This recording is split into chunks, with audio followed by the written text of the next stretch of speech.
Coronavirus, la pandemia. ¿Cuáles son los síntomas? ¿Cómo se transmite? ¿Qué puedo hacer para protegerme y prevenir la propagación de la enfermedad? Nuevo padecimiento que ha encendido las alarmas de los sistemas de salud. Coronavirus, la pandemia. ¿Cómo le va? Un placer saludarle aquí en Coronavirus, la pandemia, esta producción de la Universidad de Guadalajara. Gracias a todas las televisoras públicas de la República Mexicana, América Latina y el Caribe que nos sintonizan y que siempre nos acompañan en esta transmisión.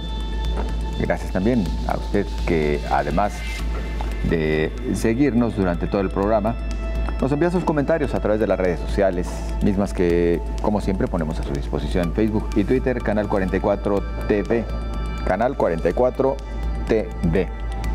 A sus órdenes también nuestro WhatsApp, el 33 22 42 06 90, 33 22 42 06 90. Iniciamos con este su espacio y vamos con Isabel Saco, corresponsal de EFE en Ginebra, la sede de la Organización Mundial de la Salud. Buenos días a todo el auditorio de Canal 44. Los casos globales de COVID-19 desde el inicio de la pandemia se sitúan hoy en prácticamente 248 millones, mientras que los fallecimientos son 5.020.000, según las cifras actualizadas de la Organización Mundial de la Salud. Cuando faltan tan solo algunas semanas para que se cumplan 2 años desde que se reportó el primer caso de coronavirus en China, las cifras de casos y fallecimientos siguen siendo preocupantes, con 479.000 casos reportados en las últimas 24 horas y 7.702 víctimas mortales del virus.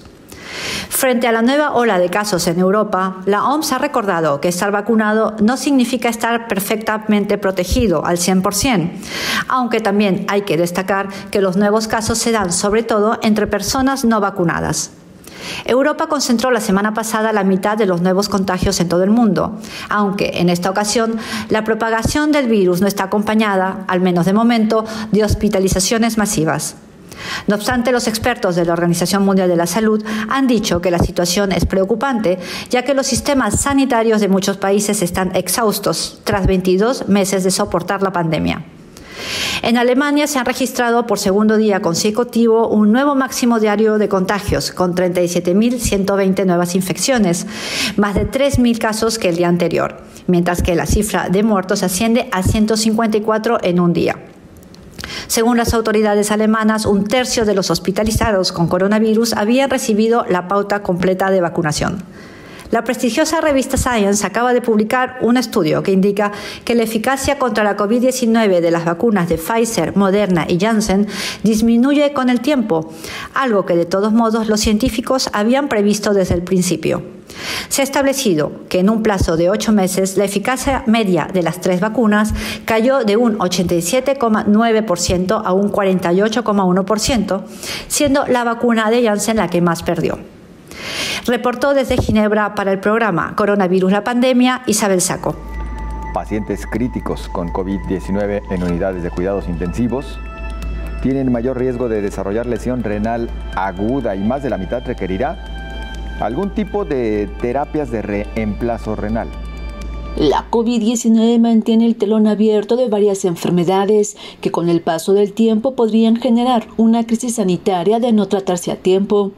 Aunque van surgiendo nuevos estudios clínicos, aún los datos son limitados. Cada vez manan síntomas de esta enfermedad que ha causado la muerte de 5 millones de personas y ha enfermado a casi 248.100 millones en el mundo, de las cuales un porcentaje importante ha tenido secuelas prolongadas. Varios estudios internacionales médicos señalan que el diagnóstico de COVID-19 puede ser difícil debido a síntomas, pero también se ha identificado en algunos pacientes complicaciones urinarias graves. Advierten especialistas que estos pacientes, que presentan en su mayoría síntomas urológicos clásicos, no deben pasarse por alto. La frecuencia urinaria es uno de los síntomas de la COVID-19. Los especialistas siguen analizando los datos. Sin embargo, pocos son los datos de la eliminación del virus por las heces y la orina. La Comisión Nacional de Salud de China había declarado que el coronavirus se podría transmitir tanto por las heces como por la orina. Aún se siguen realizando las investigaciones al respecto. Pero de acuerdo con la Clínica Mayo, una infección de las vías urinarias se produce en cualquier parte del sistema urinario: los riñones, los ureteres, la vejiga y la uretra. La mayoría de las infecciones ocurren en las vías urinarias inferiores, la vejiga y la uretra. Las mujeres tienen un mayor riesgo de contraer una infección de las vías urinarias que los hombres. La COVID-19 es una enfermedad multisistémica con afección endotelial. Aunque los aspectos clínicos de la enfermedad por COVID-19 son respiratorios, hay complicaciones neurológicas, renales, digestivas y de otros órganos. En este caminar de la pandemia, los pacientes con enfermedades crónicas degenerativas y renal y la infección por COVID-19 se asocia a un aumento de riesgo de muerte. La COVID-19 afecta a múltiples órganos, incluido el riñón. Aunque la infección se manifiesta principalmente con enfermedad respiratoria aguda, también se detecta en muestras de orina. Los estudios clínicos e investigaciones de las manifestaciones clínicas con enfermedad renal y pronósticos en pacientes con la infección siguen realizándose. Pacientes críticos con COVID-19 que se encuentran en unidades de cuidados intensivos tienen mayor riesgo de desarrollar lesión renal aguda y más de la mitad requerirá algún tipo de terapia de reemplazo renal. De acuerdo con una investigación realizada de marzo de 2020 a enero de 2021 en el Instituto Nacional de Ciencias Médicas y Nutrición Salvador Subirán, en México, la lesión renal aguda fue detectada en más del 35% de los pacientes con COVID-19 hospitalizados en áreas no críticas, mientras que en los casos severos, COVID-19 puede provocar las llamadas tormentas de citoquinas, mismas que ocurren cuando altos niveles de mediadores inflamatorios circulan en la sangre como una reacción inmune al virus. Informó Isaura López Villalobos.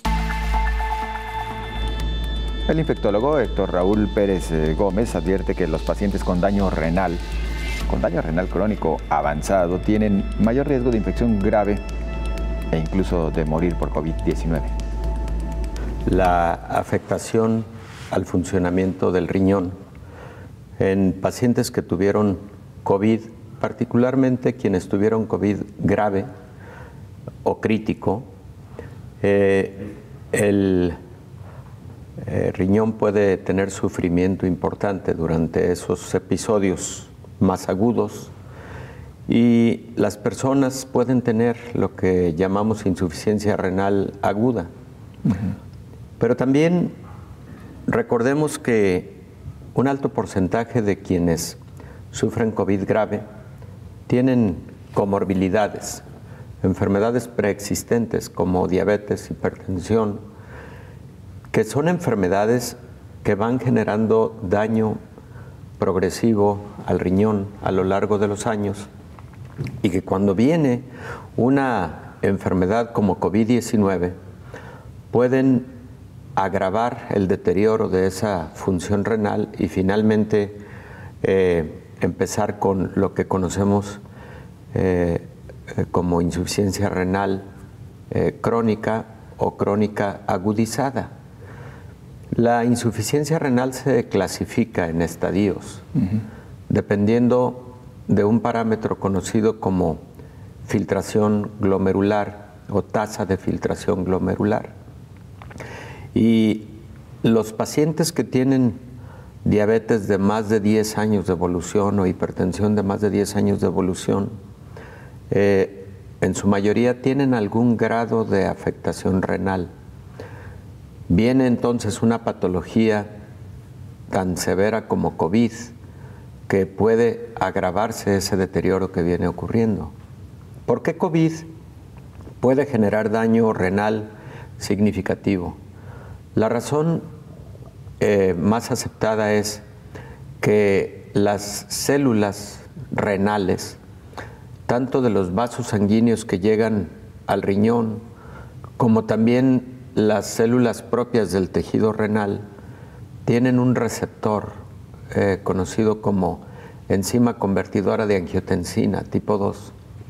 Ese es el receptor puerta de entrada del virus SARS-CoV-2.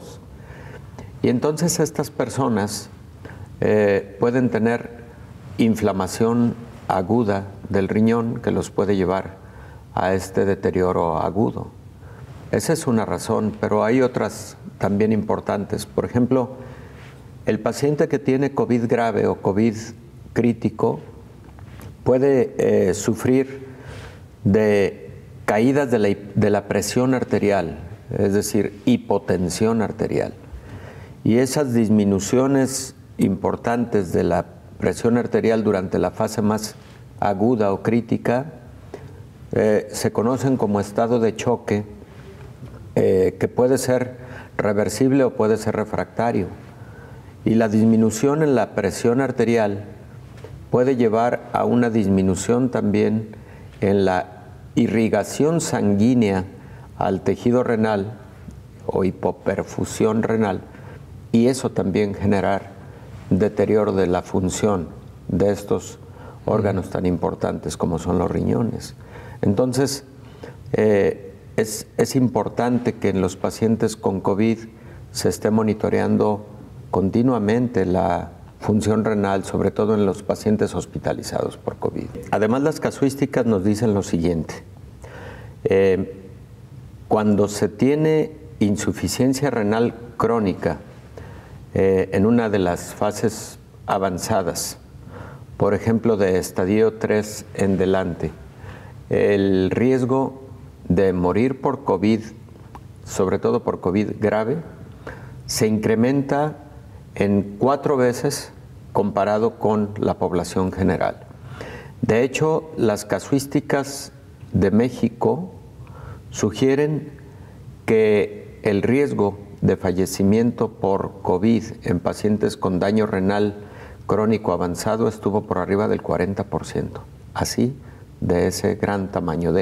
Y de hecho, la insuficiencia renal fue la principal comorbilidad que llevó a más alta letalidad a pacientes con COVID en México. Muchos pacientes con enfermedad renal crónica tuvieron probablemente mayor deterioro durante este tiempo de pandemia, aún sin tener COVID, porque es posible que hayan disminuido sus visitas a recibir la atención de la enfermedad renal crónica por temor a entrar a clínicas, hospitales, etcétera, claro, en donde podría existir riesgo de infección por COVID y de brotes por la enfermedad al interior de estas clínicas y hospitales, efectivamente. Permítanos unos minutos, regresamos enseguida con usted y mucho más.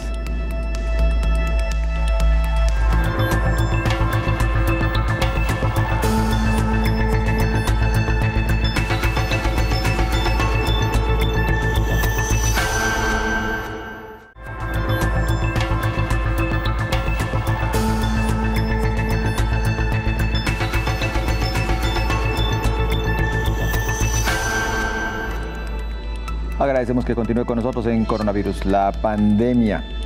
Analizan los efectos de la COVID en el tracto urinario. El doctor mexicano Héctor Rosete advirtió que después de tener COVID podría haber complicaciones en las vías urinarias. Uno de los pacientes compartió que tuvo COVID y aunque solamente tuvo un dolor de cabeza, meses después se enfrentó a una infección en vías urinarias muy fuerte. Investigadores publicaron un estudio en la Revista Internacional de Práctica Clínica aplicado a 94 pacientes con COVID-19 durante su hospitalización. Fue entre menores y mayores de 50 años. Los especialistas habían notado que algunos pacientes con COVID padecían síntomas urinarios irritativos, pero existe un estudio limitado de la literatura que investigue este efecto. El objetivo fue evaluar el cambio en los síntomas del tracto urinario inferior después de COVID-19 en los hombres. El grupo de observación fue monitoreado durante más de 3 semanas. Los pacientes que recibieron hidratación intravenosa masiva, uso de fármacos que afectan la frecuencia de la orina, o tratamiento para el cáncer de próstata o que se sometieron previamente a cirugía de próstata y uretra fueron excluidos del estudio. Los investigadores encontraron que los síntomas del tracto urinario aumentaron de manera significativa en pacientes de edad avanzada después de tener COVID, lo cual no sucedió en los más jóvenes. Los síntomas de irritación urinaria pueden ocurrir independientemente de la gravedad de COVID. Por lo tanto, los pacientes que han presentado los síntomas del tracto urinario también deben ser evaluados para COVID cuando la razón no esté clara, informó Elizabeth Ortiz. Y ahora el infectólogo Héctor Raúl Pérez Gómez nos menciona la importancia de monitorear la enfermedad renal. Y es que se estima que 10% de la población mexicana tiene algún daño renal sin siquiera saberlo. Es un estudio, así lo entendí, que excluye a los pacientes que tenían enfermedades urinarias previas. Y que al haber tenido COVID les hacen un seguimiento a 3 semanas para identificar manifestaciones urinarias del tracto urinario bajo, como pueden ser ardor al orinar, conocido también como disuria, frecuencia urinaria, que se conoce como polaquiuria, incontinencia urinaria, que se explica por sí sola, y también lo que se conoce como tenesmo urinario. Esa sintomatología que es del tracto urinario bajo, particularmente el funcionamiento de la vejiga, la uretra, etcétera,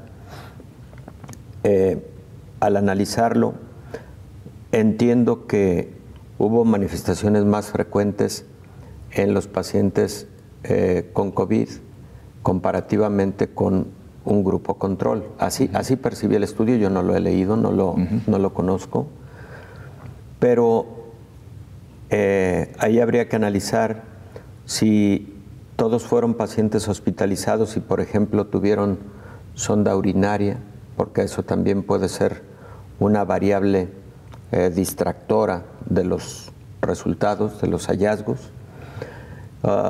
Si hubo pacientes ambulatorios incluidos en el estudio, etcétera.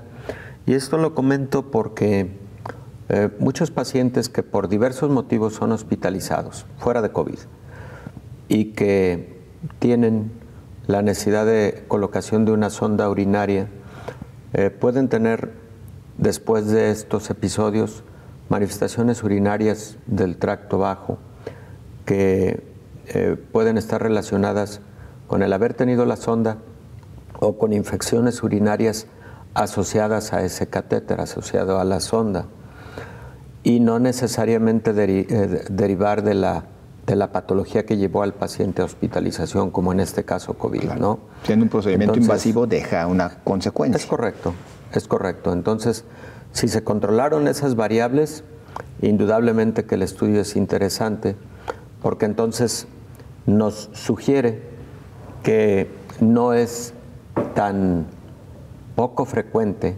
la afectación por COVID del tracto urinario bajo. Del tracto urinario alto ya lo dijimos, los riñones son el cuarto órgano más afectado por COVID. El primero es el pulmón, el segundo es el corazón, el tercero ya ahí está, ya puede estar ahí el riñón como tercero o cuarto lugar. Se lo disputa mucho con manifestaciones neurológicas.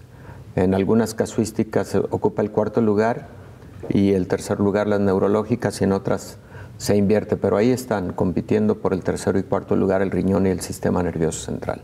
Hacer cambios de fondo en el sistema de salud para que seamos países, poblaciones con estándares más altos de buena salud.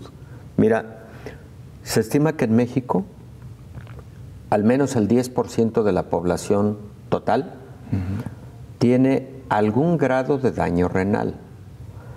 Un alto porcentaje de esta población no lo sabe, porque puede tener un daño renal temprano, incipiente, en etapas tempranas, insisto, pero que ya pueden identificarse con algunos exámenes de laboratorio.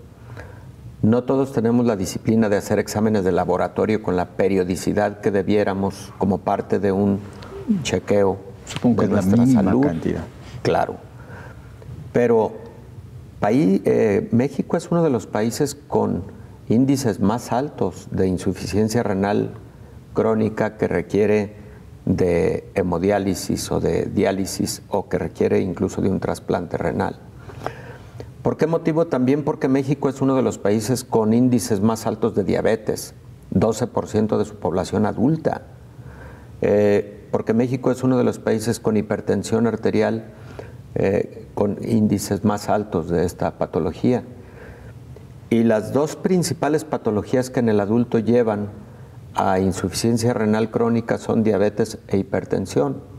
Y hay otras, pero estas dos que prevalecen mucho en nuestro país llevan con frecuencia insuficiencia renal. Entonces, por lo tanto, es fundamental buscar la manera de abatir esos altos índices de diabetes, de hipertensión y por lo tanto de insuficiencia renal crónica, porque es posible que la alta letalidad que tiene México por COVID, por ejemplo, en el primer año de COVID, México alcanzó una letalidad del 8.9%, 8.9%, altísima comparada con la letalidad promedio mundial que estaba por el orden del 2.7%, altísima. Pudo haberse debido a muchos factores, incluyendo la cantidad de exámenes de laboratorio para detección de COVID que se hacían en México, que fueron mucho menores comparativamente con otros países. Entonces, claro, detectas menos casos de COVID, pero sí detectas todos los que mueren por COVID y entonces el índice te da muy alto. Pero también pudieron haber estado involucrados factores como la alta proporción de diabetes o de hipertensión y de insuficiencia renal crónica que existe en México. Vamos en este momento a Argentina. Tenemos el reporte de Augusto Morel, corresponsal de la agencia EFE. Buenos días a todo el auditorio del Canal 44. En estos momentos, Argentina continúa con su campaña de vacunación contra el coronavirus iniciada a finales de diciembre pasado. Y con unos 45 millones de habitantes, más del 74% de su población cuenta con la primera dosis, mientras que solo el 56% fue inoculada ya con la segunda. En este aspecto, desde principios de esta semana, el país mantiene un promedio semanal de 1.200 contagios y 17 muertes. Si bien este número de infecciones se ha incrementado en los últimos 14 días, los fallecimientos han disminuido. Al respecto, las autoridades sanitarias ya adelantaron que comenzarán a vacunar con una tercera dosis a personas inmunodeprimidas y a mayores de 50 años que hayan recibido vacunas inactivadas. En cuanto a los contagios, el país tiene en su haber más de 5.2 millones de casos confirmados, pero alrededor de 5.1 millones de personas se recuperaron del virus, aunque poco más de 115.000 murieron a causa de esta enfermedad. Por otro lado, los hospitales volvieron a su rutina normal y disminuyó el número de pacientes en las unidades de cuidados intensivos. Actualmente quedan menos de 650 personas, muy por debajo de las 7.969, récord al cual llegó Argentina a mediados de junio de este año. Al mismo tiempo, comenzó a ceder el número de positivos durante ese mes tras la aplicación de nuevas restricciones sanitarias y el avance de la campaña de vacunación. Ante esta mejora epidemiológica, desde el 1 de octubre, el presidente Alberto Fernández puso en marcha nuevas flexibilizaciones a las restricciones sanitarias, incluyendo un aumento de los aforos en comercios y espectáculos públicos. Aunque por el momento los estadios de fútbol solo podrán albergar hasta un 50% de su capacidad y los espectadores deberán acreditar que al menos fueron vacunados con una sola dosis. También dejó de ser obligatorio el tapabocas en la vía pública y comenzó una apertura gradual de las fronteras que permitirá el ingreso de todos los extranjeros a partir de noviembre próximo. Reportó desde Argentina Augusto Morel para el programa Coronavirus, la pandemia. Y Polonia llevó a los cementerios la campaña de vacunación. Polonia traslada la campaña de vacunación a los cementerios. El Ministerio de Salud ha habilitado ambulancias y furgonetas en camposantos de todo el país para que los ciudadanos puedan recibir la primera o segunda dosis y así estar inmunizados frente a la COVID-19. En las últimas semanas el número de casos ha aumentado en el territorio. Algo más de la mitad de la población ha recibido al menos una de las pautas. Es una buena idea, sobre todo cuando la cuarta ola está cobrando fuerza. Yo me he puesto 2 dosis. Creo que el cementerio fomenta la reflexión sobre la vida, la muerte y la pandemia. y nad pandemią. Creo que es una buena idea, soy estudiante y cuanto más pienso, más creo que deberíamos vacunarnos todos. A pesar de que el número de infectados por el coronavirus en Polonia aumenta cada día, los ciudadanos acudieron en masa a los cementerios para visitar a sus seres queridos el día de Todos los Santos. El año pasado no pudieron hacerlo por las restricciones que impedían acudir a estos lugares. Regresamos enseguida, no se vaya, tenemos mucho más.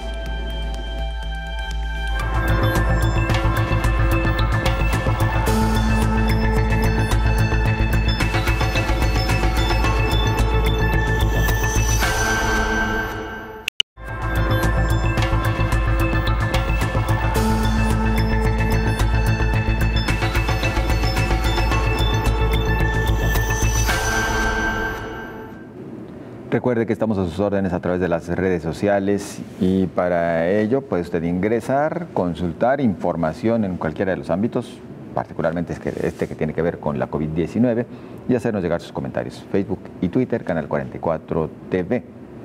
Y mientras tanto, en más información, al ser multisistémica la COVID, se ha demostrado que afecta también al cerebro. Casi desde el principio de la llegada de la pandemia por la COVID-19 al mundo, comenzaron a reportarse diversos hallazgos de los órganos que afectaba el nuevo coronavirus. Uno de los órganos es el cerebro. Según neurólogos británicos, el SARS-CoV-2 puede dañar gravemente al cerebro y el sistema nervioso, provocando psicosis, parálisis y accidentes cerebrovasculares, que a menudo son descubiertos demasiado tarde. Y hay diversos indicios de que el nuevo coronavirus SARS-CoV-2 no solo ataca masivamente los pulmones y las vías respiratorias, sino también otros órganos, y que puede afectar gravemente el corazón, el sistema nervioso, los riñones y la piel. Los especialistas en neurología del University College de Londres diagnosticaron en 40 pacientes británicos de COVID-19 una encefalomielitis desmielinizante aguda. Esta enfermedad inflamatoria produce una destrucción degenerativa del sistema nervioso central que afecta las vainas de mielina de los nervios del cerebro y la médula espinal. De los pacientes examinados, 12 sufrían una inflamación del sistema nervioso central, 10 tenían una encefalopatía pasajera con delirio y psicosis, 8 sufrían de apoplejía y otros 8 de problemas en los nervios periféricos, la mayoría de ellos con un diagnóstico del síndrome de Guillain-Barré. Se trata de una reacción inmunológica que ataca a los nervios y provoca parálisis progresiva, pudiendo ser mortal en el 5% de los casos, informó Rocío López Fonseca. El infectólogo Héctor Raúl Pérez Gómez nos menciona que los trastornos cerebrovasculares ocasionados por COVID-19 afectan principalmente a pacientes críticos. La primera es pulmones, la segunda el corazón. Y estaría entre el riñón y el sistema nervioso central, el tercero y cuarto lugar. Y en el sistema nervioso central, tal como lo escuchamos en la nota de Rocío López Fonseca, el tejido cerebral, también los vasos sanguíneos cerebrales, pueden tener afectación porque tienen el receptor que es puerta de entrada para que el virus llegue a las células y empiece a generar daño. De igual manera, existe evidencia también en la literatura de que la respuesta inmune que se genera contra COVID-19 puede tener autoanticuerpos que pueden llevar a afectaciones conocidas como autoinmunes, tanto del sistema nervioso central, el cerebro, como también de nervios periféricos y como parte del sistema nervioso central también la médula espinal. Existe una afectación, una enfermedad conocida como el síndrome de Landry-Guillain-Barré, que lo escuchamos cada vez con más frecuencia. Se desarrolla casi siempre secundario a una infección viral y también se ha reportado en el caso de COVID-19. Y esta afectación que ocurre prominentemente en la médula espinal es precisamente por una desmielinización, una digamos, afectación a las fibras nerviosas, en donde se pierde la mielina, que es una cubierta que tienen los nervios, las fibras nerviosas, y eso puede provocar entonces debilidad, habitualmente progresiva, ascendente, así se describe el síndrome de Guillain-Barré. La debilidad muscular es ascendente, con poca o nula afectación a la sensibilidad, pero sí a la motricidad, que puede llevar a esa parálisis ascendente, que frecuentemente es reversible y con medicamentos puede tratarse de manera adecuada el síndrome de Guillain-Barré. Entonces, toda esta es una gama de trastornos del sistema nervioso central que pueden presentarse con COVID-19. Tenemos sistema nervioso central, sistema nervioso periférico, sistema nervioso autónomo. Todos estos apartados, secciones del sistema nervioso pueden tener afectaciones relacionadas con COVID-19. El tema que ustedes han dispuesto abordemos hoy tiene que ver con trastornos cerebrovasculares. Entonces, cuando hablamos de trastornos cerebrovasculares, nos referimos a aquellos que tienen su origen en algún daño de los vasos sanguíneos que le dan sangre al sistema nervioso. Y los más comunes trastornos cerebrovasculares son aquellos que son de carácter trombótico, lo que conocemos como evento cerebrovascular trombótico, y las personas comúnmente lo conocen como embolias cerebrales o embolismos cerebrales, y el accidente cerebrovascular o evento cerebrovascular hemorrágico. En el trombótico, como su nombre lo dice, un trombo o un coágulo o el conjunto de varios pueden ocluir arterias de diverso calibre que llevan sangre al sistema nervioso central. ¿Y qué es lo que ocurre con COVID? Lo explico de una manera sencilla. Los vasos sanguíneos están revestidos en su interior por un endotelio que evidentemente está constituido por células a las que se les conoce así como células endoteliales vasculares. Y en el endotelio de los vasos sanguíneos existen los receptores al virus COVID-19, al virus SARS-CoV-2. Y estos receptores entonces permiten la entrada del virus, y además existen ya ahí interacciones del virus con componentes del sistema inmune.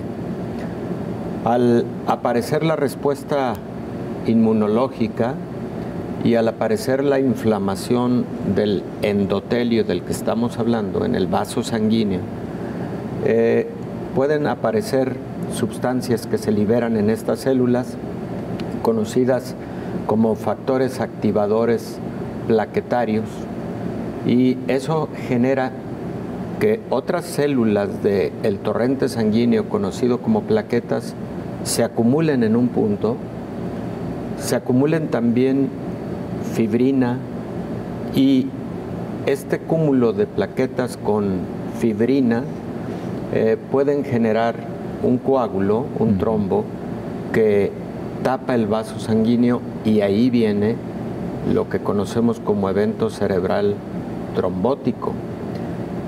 Esto se presenta incluso en personas que no tenían ningún daño previo en el sistema nervioso central, porque hemos visto eventos cerebrovasculares incluso en personas jóvenes o de edad intermedia, 50 años de edad, por ejemplo, cuando los eventos cerebrovasculares son más comunes en adultos mayores, por arriba de 70 años de edad, en condiciones fuera de COVID. Pero con respecto a COVID puede presentarse incluso casi a cualquier edad. También es más común en las personas mayores, pero también lo podemos ver en edades intermedias. Ese es, digamos, el mecanismo por el cual ocurren estos eventos cerebrovasculares que en el caso de COVID son predominantemente trombóticos, como lo que acabo de describir. Existe entonces otra categoría que son los hemorrágicos. Bueno, los eventos cerebrovasculares hemorrágicos ocurren habitualmente en personas que tienen como factores de riesgo adicionales hipertensión arterial y frecuentemente en personas que tienen trastornos, afectaciones de los vasos sanguíneos de tipo congénito, como el caso de los aneurismas en los vasos sanguíneos, sobre todo en arterias cerebrales.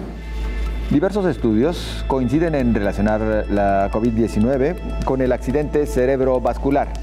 Investigadores del Instituto de Ciencias Médicas de la India explican que es probable que el accidente cerebrovascular se vuelva más severo entre las personas infectadas con COVID y sus posibilidades de recuperarse son casi la mitad que los pacientes con accidente cerebrovascular no afectados por COVID. Además, los pacientes con accidente cerebrovascular asociado a COVID tienen mayor mortalidad. Por otra parte, académicos de la Facultad de Medicina de la Universidad de Missouri realizaron una revisión de casi 28,000 registros del área de emergencias, el cual mostró que 2% de los pacientes diagnosticados con COVID tuvieron un accidente cerebrovascular isquémico, pero los que lo hicieron tuvieron un mayor riesgo de requerir atención a largo plazo después del alta hospitalaria. La edad media de los pacientes de COVID con accidente cerebrovascular fue de 68 años en comparación con 54 años para los que no lo sufrieron. Entre aquellos con COVID-19 y accidente cerebrovascular, 45% eran negros, 36% blancos y 6% hispanos. 8 de cada 10 tenía hipertensión, mientras que 75% fue detectado con alto contenido en grasa en sangre y la mitad fue diagnosticado con diabetes, informó Elizabeth Ortiz.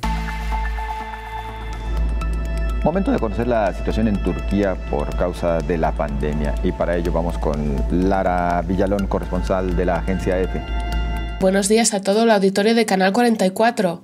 Pues en Turquía el aumento del número de contagios preocupa a las autoridades turcas que temen un aumento de los ingresos en hospitales ahora que se acerca el invierno y también ascenderán el número de casos de gripe anual.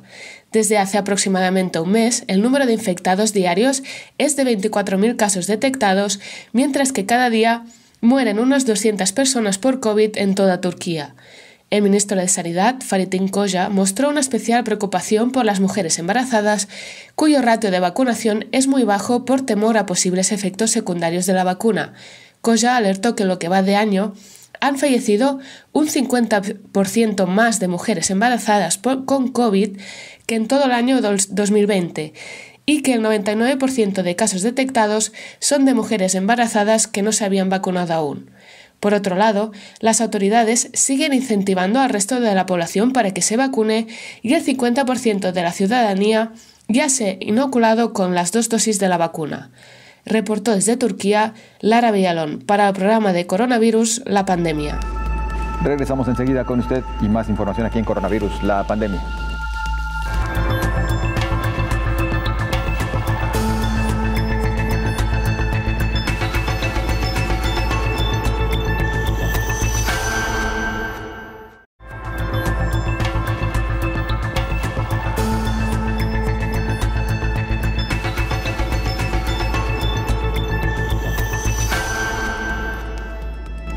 A usted que día a día sigue nuestro programa, muchas gracias. Recuerde que tenemos para contacto permanente también una línea de WhatsApp, el 33 22 42 06 90, a sus órdenes. Y avanzando con más, los costos de atención de COVID-19 en hospitales privados se dispararon. El gasto promedio llegó a casi 5 millones de pesos. A decir de la Asociación Mexicana de Instituciones de Seguros, al 20 de agosto de este año, el costo promedio en un hospital privado de la COVID-19 era de 385,375 pesos. Eso en un hospital promedio sin contar lujos o extras. Para quienes ingresan a la unidad de cuidados intensivos, el costo promedio alcanza los 946,949 pesos, mientras que en el caso de pacientes que requieren intubación, el costo promedio entre los asegurados de la asociación es de 4.8 millones de pesos. Según datos de la Encuesta Nacional de Ingresos y Gastos de los Hogares hecha por el INEGI, el ingreso promedio de las familias en México ronda los 200,000 pesos al año, lo que significa que sería impagable por parte de la mayoría de la población. El uso de material de protección por parte del personal médico y la frecuencia en el ingreso a terapia intensiva e intubaciones son los factores que más elevan los costos en la atención médica en casos de coronavirus. Trascendió que la indemnización más alta en cuanto a gastos médicos mayores en México es un caso por 15.4 millones de pesos registrado en la ciudad fronteriza de Monterrey. Mientras que en Estados Unidos, a casi 2 años del comienzo de la crisis por la pandemia, más del 70% de las compañías de seguros más grandes del país han vuelto a operar como de costumbre y facturan a los pacientes hospitalizados que están recibiendo tratamiento contra COVID-19 como lo harían por cualquier otra enfermedad, según un informe de la Kaiser Family Foundation. Otro 10% de las aseguradoras planeaban comenzar a facturar estos servicios en breve. Cuando comenzó la pandemia, algunas compañías de seguros estadounidenses eliminaron algunos rubros de los deducibles y los copagos si se hospitalizaban debido a la enfermedad y se tenía cobertura integral, informó Rocío López Fonseca. Y ahora el infectólogo Héctor Raúl Pérez Gómez nos menciona los altos costos que ha generado la enfermedad de COVID-19 a las familias y sobre los gastos que se dan también a través de las aseguradoras.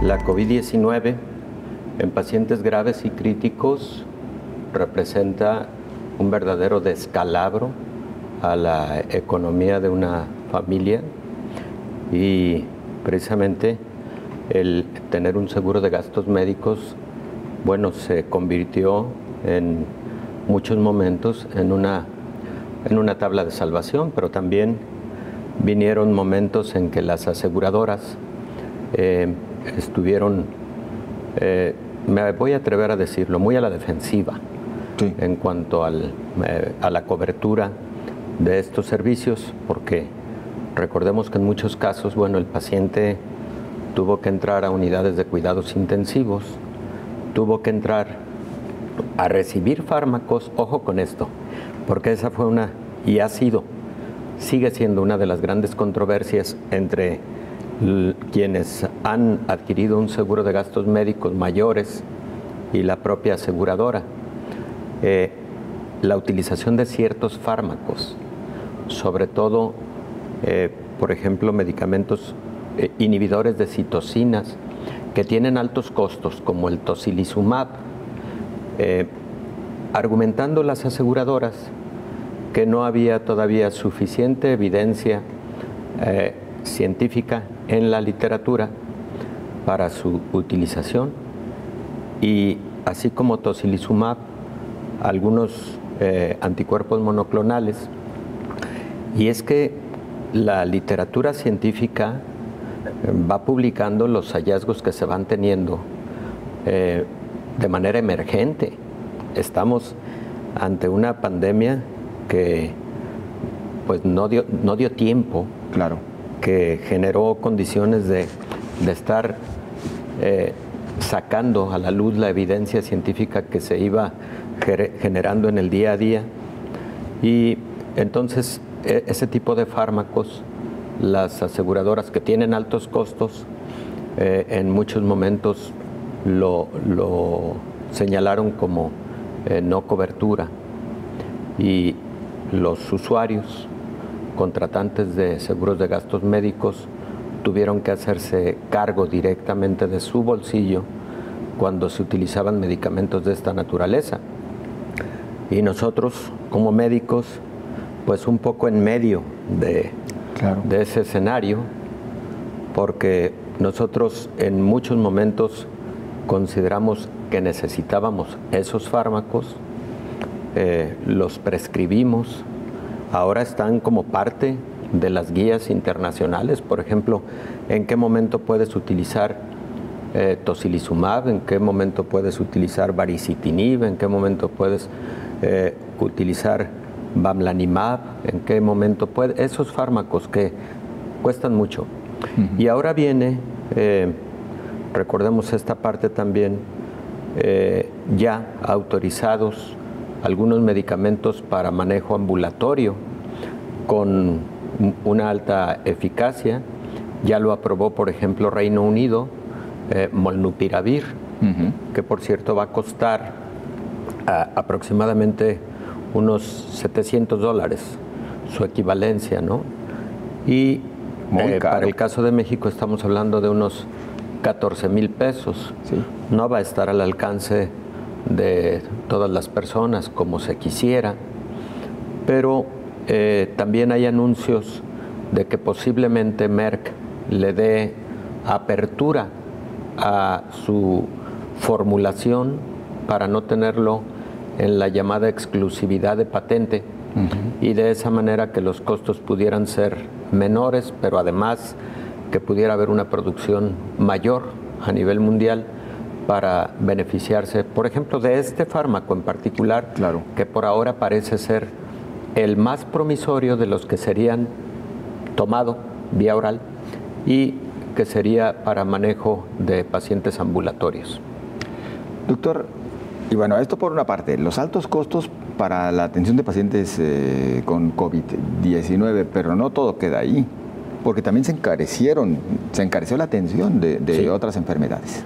Efectivamente, se encareció tanto en lo relativo al ámbito privado, pero también seguramente los costos de atención para el sector público, para el Estado, a todos los niveles, en todo el mundo, tuvo un incremento en costos porque seguramente los insumos, la mayor parte, incluso para otras patologías, pudieron haber tenido incrementos. Lo hemos platicado en esta mesa. Si la industria farmacéutica y la industria de insumos médicos, equipamiento, monitores, ventiladores, etcétera, fueron de tan alta demanda, pues evidentemente los costos también tuvieron un incremento significativo.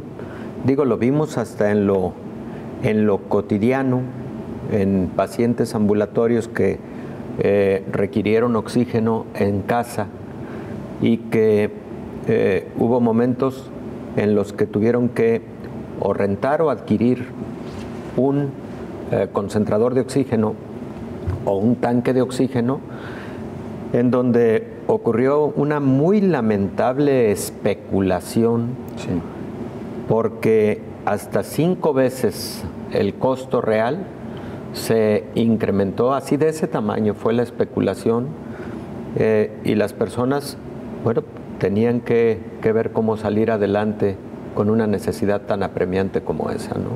Claro. Entonces, a todos los niveles, efectivamente fue un muy lamentable descalabro los costos de atención directamente del COVID y de otras patologías que como un daño colateral sufrieron este impacto económico por COVID.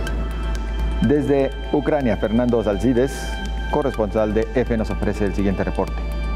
Ucrania se ha anotado un nuevo récord de hospitalizaciones diarias de pacientes con coronavirus al alcanzar la cifra de 5.935 ingresos, mientras gran parte del país continúa en la zona roja de alerta sanitaria y cientos de negacionistas protestan en Kiev contra la vacunación anti-COVID.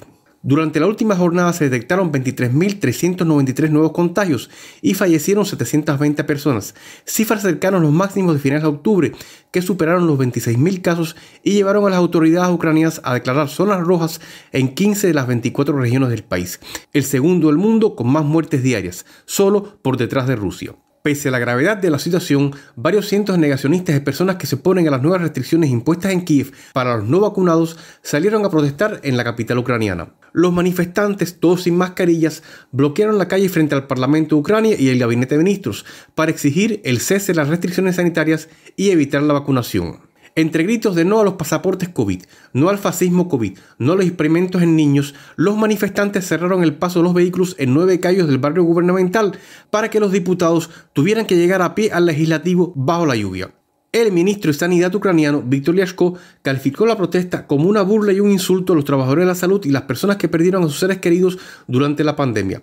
Además, señaló que los sentimientos anti-vacunación se fuman muy rápido cuando la gente enferma de gravedad.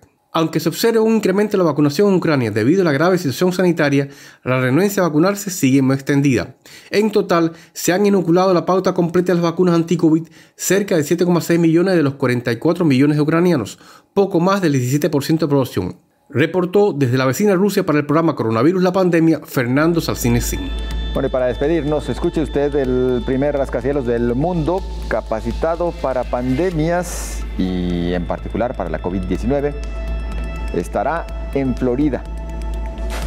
En Florida, promotores estadounidenses comienzan a construir el primer rascacielos del mundo capacitado para la pandemia y la COVID-19. Con un precio de $500 millones, la Legacy Tower será un edificio de 55 plantas, pero lo que la distingue del resto son sus 10 pisos de instalaciones médicas. Contarán con robots que eliminan las bacterias, modernos sistemas de purificación de aire y hasta tecnología sin contacto. Desde el momento en que entras en los ascensores, utilizas tecnología sin contacto. Tienes un sistema de purificación de aire, tienes la capacidad de tener un centro médico ahí mismo. Así, si te ocurre algo, puedes bajar del ascensor y cruzar el pasillo y decir, básicamente, ¿puedo hacerme un chequeo? Con el objetivo de que las instalaciones protejan a los residentes contra futuras pandemias, los promotores prevén la fecha de finalización para 2024.